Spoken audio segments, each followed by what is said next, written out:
Hi guys, welcome to Pakistani father and son reaction. तो यार मेरा नाम मुजाहिद है। मैं यार भाई, अगर आप लोगों ने हमारे चैनल को अभी तक सब्सक्राइब नहीं किया तो जल्दी से कर ले, ताकि हमेशा आपको सच्ची खबर हमारे चैनल पे देखने को मिल सके। तो भाई साहब, भारत की मिसाइल पावर में एकदम हुआ 800% का इजाफा देखकर पूरी दुनिया में मच गया हड़कंप। 800% इजाफा, वेंटिलेटर पर 800% अबे इजाफा। क्या मजाक चल रहा है भाई, ये क्या बोल रहे हो? हाँ, 800% इजाफा, ये अबे क्या समझ बना? आती, यानी 8 गुना इजाफा भारत ने अपनी मिसाइल पावर में कर दिया है। चलो वॉच करते क्या हैं वीडियो। मजाक चल रहा है भाई, ये क्या हो रहा है पाकिस्तानियों? तुम्हारे लिए तो भाई ये नर्क जैसी जिंदगी है। काउंट करते स्टार्ट। भारत ने वो कर दिखाया जो आज तक अमेरिका भी नहीं सोच पाया। मिसाइल निर्माण में 800% की उछाल। जी हाँ, आज की खबर कोई सामान्य खबर नहीं है और ये बयान किसी भारतीय मीडिया का नहीं बल्कि चीन की पीपल्स डेली में छपा है, जहां चीन के टॉप मिलिट्री कमांडर्स खुद चिंता जता रहे हैं। अब भारत में सिर्फ डीआरडीओ या एचएएल ही नहीं बल्कि प्राइवेट कंपनियां भी ड्रोन, मिसाइल सिस्टम, रडार और स्मार्ट आर्म्स बना रही है। इससे हुआ ये कि भारत की रक्षा निर्माण क्षमता कई गुना बढ़ गई और सबसे खास बात, अब भारत सिर्फ हथियार बना नहीं रहा बल्कि उन्हें एक्सपोर्ट भी कर रहा। अब ये पता नहीं किसी की फरमाइश पे दुश्मन हुए हैं, किसकी ख्वाहिश पे दुश्मन हुए हैं, मुझे नहीं पता। लेकिन मेरी इतलात ये है कि भारत के साथ अमेरिका एक 10 साल का मुआहदा कर चुका है, दस्तखत कर दिए कल उनके वजीर दिफा ने। दूसरी जानिब ट्रंप ने भारत को 6 माह की छूट दे दी और पाकिस्तान का जो है जो अफगानिस्तान पे वो खत्म हो जाएगा। मिसाइल है that is a sellable product commodity from Asia to South America, from Asia to South America. और इंडिया का ये जो ब्रह्मोस है, आपको पता है सुपरसोनिक क्रूज मिसाइल सिस्टम है फिलहाल तो मिसाइल और इसकी वैल्यू जो है वो बहुत ज्यादा बड़ी है। एंटी सैटेलाइट की जो वेपन्स है वो सारे हम बनाने वाले हैं इस प्लांट से। यानी कि मोदी जी दुनिया के पहले ऐसे प्रधानमंत्री होंगे जो फर्टिलाइजर प्लांट में क्या बनाएंगे? Bombs, missiles, propulsion systems. और जो इमर्जिंग हमारी हाइपरसोनिक मिसाइल सिस्टम्स हैं उसके भी जो कंपाउंड्स हैं वो सारे इसी डेरिवेटिव से निकलते हैं, यानी कि यूरिया के प्लांट से निकलेंगे।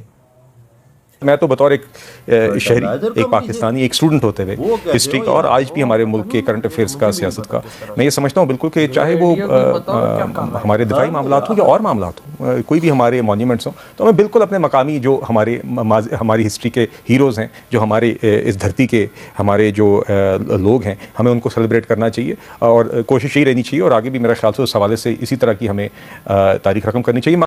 जय हिंद दोस्तों, चाइना के पीपल्स डेली में, जो कि एक चाइना का आप कह ले पत्रिका है, जैसे भारत में पत्रिका निकलती है वैसे चाइना में पीपल्स डेली एक पत्रिका है। उसमें ये छपा कि भारत की जो मिसाइल मैन्युफैक्चरिंग कैपेसिटी है वो एस्टिमेटेड 400% से लेके 800% बढ़ चुकी है एक पंचवर्षीय यानी 5 साल के अंदर। और भारत इतने सारे मिसाइल बना के कर क्या रहा है?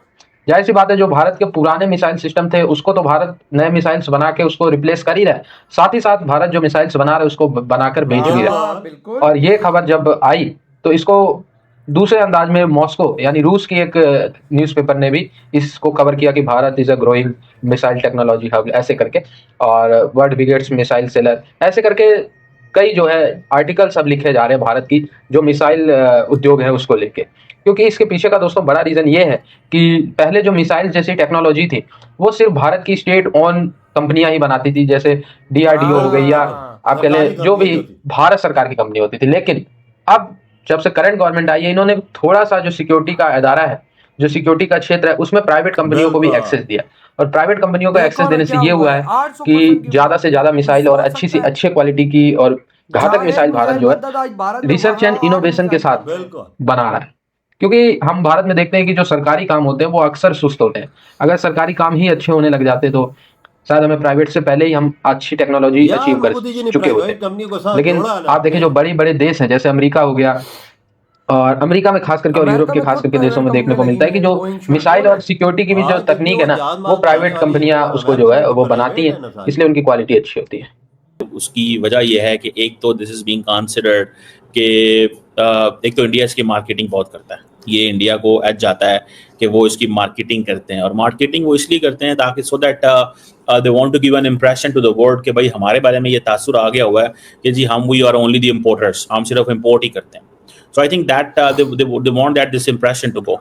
आपको पता है ये जो ब्रह्मोस है ये जॉइंट प्रोडक्शन है डीआरडीओ की भारत की हाँ, और रशिया एक की। रशिया का जगह है, रशिया का एक अदारा है उसकी, जिसकी रेंज तकरीबन 3400 किलोमीटर से 3700 किलोमीटर है। और इसकी कहा जा रहा है कि जो तो तेरी क्यों इंटरसेप्ट है फटी इसको बड़ा है बे? मुश्किल से किया जाता है। तेरी क्यों पाकिस्तान की लाल हुई गवर्नमेंट है? ये कहती है, पाकिस्तान की फौज ये कहती है कि हमने इनके जो ब्रह्मोस मिसाइल हाँ। थे इंडिया के, उनके हमने उनको इंटरसेप्ट क्या? किया था। है? इंटरसेप्ट वो क्या कैसे किया हो? था कि उनकी तो जो हमारे एयरपोर्टों पे आके जो क्यों थी लगे ना हैं आप? वो क्या भी से ऐसी बोलते हैं जगहों पे आके यार, लगे हैं कि जिधर जीपीएस भाई सिस्टम साहब को हमारी कंट्रोल किया था इन्होंने। और वो कंट्रोल इस तरह किया था कि for example when it attacked, no you can't control all missiles being fired by India. आप सारे हमारे ये मिसाइल्स को उन्होंने फायर बैंड जो हो रहे हैं बजा दी कंट्रोल नहीं कि कर सकते, बोला रोके। क्योंकि इतनी स्पेस तेजी से वो आ रहे होते हैं। एक चीज को जरा जेहन में रखिएगा, एक तो वो बहुत तेजी से आ रहे होते हैं, दूसरा वो बड़ी ज्यादा स्पीड में होते हैं, तीसरा उनको ये होता है भाई कि अगर हम ये आ गए हैं तो इनको रोकना कोई वो मुश्किल काम है, कोई आसान चीज तो थोड़ी भाई होती इंडिया है। के लेकिन हाइपरसोनिक इवन आके देन क्या करेगा बे? पाकिस्तान ने ये काम पर किया वो बिकॉज नहीं रोक पाकिस्तान, सकते तो। जारी बात है, वो एक चीज कहता है कि भाई हमें और डिफेंस कोई सिस्टम काम ही नहीं नहीं है ना है, यार। वी ओनली स्टडी इंडिया, हम सिर्फ इंडिया को स्टडी करते हैं। So that is why we actually know कि what Indians are planning, thinking, saying, doing, acting, मतलब वो क्या कर रहे हैं। सो हमारी उस हवाले से तैयारी, इंडिया के हवाले से पाकिस्तान ने ये हमेशा कहा है कि हमारी तैयारी जो है वो पूरी है। वो भले उसके पास इंडिया के पास S-400 हाइपरसोनिक सिस्टम है आ बेटा, जाए, जिस दिन वो भले भेज उसके देते ना पास तो कोई पता लग और सिस्टम आ जाए, पाकिस्तान कहता है कि हम सुपरसोनिक तुमसे नहीं रुकते। वी डोंट गेट पैनिक, क्योंकि हमें पता है। अब सुनने में आ रहा है कि ये इसकी जो रेंज है एक्सपोर्ट की और डोमेस्टिक वेरिएंट की फ़र्क है। एक्सपोर्ट की जो रेंज है वो 290 किलोमीटर तक है, और विद दी जिसमें ये MTCR मिसाइल टेक्नोलॉजी कंट्रोल रजीम की कंप्लायंस के बाद, और जो डोमेस्टिक वेरिएंट है वो 450 जो है ना से लेके 600 किलोमीटर हाँ तक। तो है ना भाई साहब। भारत देखो आज जहां पर एक मिसाइल बना रहा था वहां पे 800 मिसाइल्स बना रहा है। और कौन छाप रहा है? चाइना। चाइना के बड़े बड़े जनरल्स इस टेंशन में आ गए कि ये भारत बना क्या रहा है, ये कर कैसे रहा है। जहां पे भारत एक मिसाइल बना रहा है तो उधर आज 8 बना रहा है। 800% की मिसाइल मैन्युफैक्चरिंग में करो। यार देखा मतलब आप खुद सोच लो कि भाई साहब अगर भारत मारता है मिसाइल तो सोचो उसके पास इस टाइम मिसाइल कितना है। पूरा पाकिस्तान उड़ा दे। मैं कहता हूँ भारत के पास इतना मिसाइल है इस टाइम पर इजीली।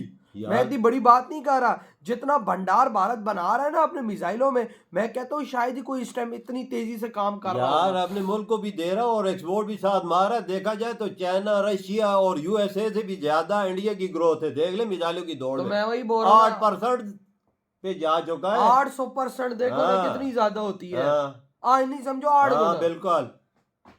8 गुना भाई, समझोगे 8 गुना। और जहां पे चीमे की, मैं अब चीमे की जरा थोड़ी सी धुलाई इधर करना चाहूंगा। ये बोलता है कि भाई साहब हमने इंटरसेप्ट किए तो हमारे एयरपोर्टों पे वो हराम के वो क्या कहते हैं बिल्ले क्यों लगे हैं आगे। और यार मुझे एक बात बता दे, हमारे हमारे एयरपोर्ट, हमारे एयरबेसों पे आगे क्यों लगे हैं वो? हमारे जब पास हमने इंटरसेप्ट किए हैं, जब वो सुपरसोनिक को हमने इंटरसेप्ट किया है तो भाई साहब वो आके क्यों लगा हमारे एयरबेस पे?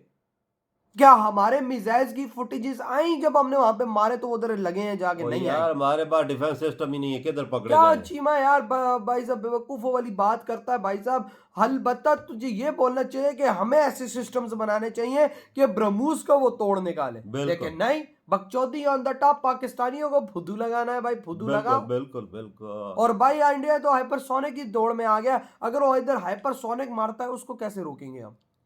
ये तो सुपरसोनिक ब्रह्मोस पीछे रह गया उसके है। पास तो तोड़ है। उसके भाई पास हाइपरसोनिक का कहां से तोड़ निकालोगे? हाइपरसोनिक बना के बैठा हुआ है भारत, टेस्ट कर चुका है। गलती से हाइपरसोनिक उसने इधर मार दिया ना तो भाई सब देखते रह जाएंगे हम भाई। और ऊपर युद्ध हमारा कगार पे है भारत से। बिल्कुल और बिल्कुल। चीमा भाई अलग ही गेम में जा रहा है और कि यार भाई हमने इंटरसेप्ट कर दिए। किधर किया फिर? 11 रुपए से हमारी क्यों उड़ाई उन्होंने? भाई ये हिट हुआ है ना। बेशक भाई साहब घास पे लगा है, ओ यार। बेशक भाई साहब हमारी एयरबेस के किसी कोने में लगा है, वॉट एवर बिल्डिंग पे लगा है, जहां पर भी लगा है, लेकिन हमारे एयरबेस पे मेरे वो भाई, लगा है सच्ची यार। बात ये है, एक ड्रोन भी एक्सेप्ट नहीं कर सकते। भाई जो इंडिया के गलती से ड्रोन आए हैं अगर ना, गलती से अगर हमारे एयरबेस जहां पे ये ब्रह्मोस हिट हुए हैं भाई, अगर वहां पर हमारे एयरक्राफ्ट होते तो ये हमें सोचना चाहिए कि बेग भी ब्रह्मोस हिट ना हो, जमीन पे ना आगे लगे। ये होती है भाई साहब इंटरसेप्शन। ये नहीं होता कि भाई साहब घास पे लग गया, वो बेशक जिधर भी लगा उधर जाके फटा है भाई। बिल्कुल बिल्कुल। इधर के लोगों ने वीडियो बनाई है तो हमें इस चीज को सोचना चाहिए कि ऐसे सिस्टम बनाएं कि अगर आप लोगों ने सोचा हुआ ये कि भारत से युद्ध करना है तो ऐसे सिस्टम बनाओ कि भाई साहब उनके आने वाले हाइपरसोनिक मिसाइल का तोड़ हो तुम्हारे पास। तोड़ है नहीं और फुद्दू अवाम को चीमा ने लगा दिया। ड्रोन तो ड्रोनों का नहीं है इनके पास, तो हाइपरसोनिक मिसाइलों का किधर से लाएंगे। तो भाई आपके क्या थॉट है इस बारे में? इधर ही वीडियो तुम तो कहते हैं, बाय।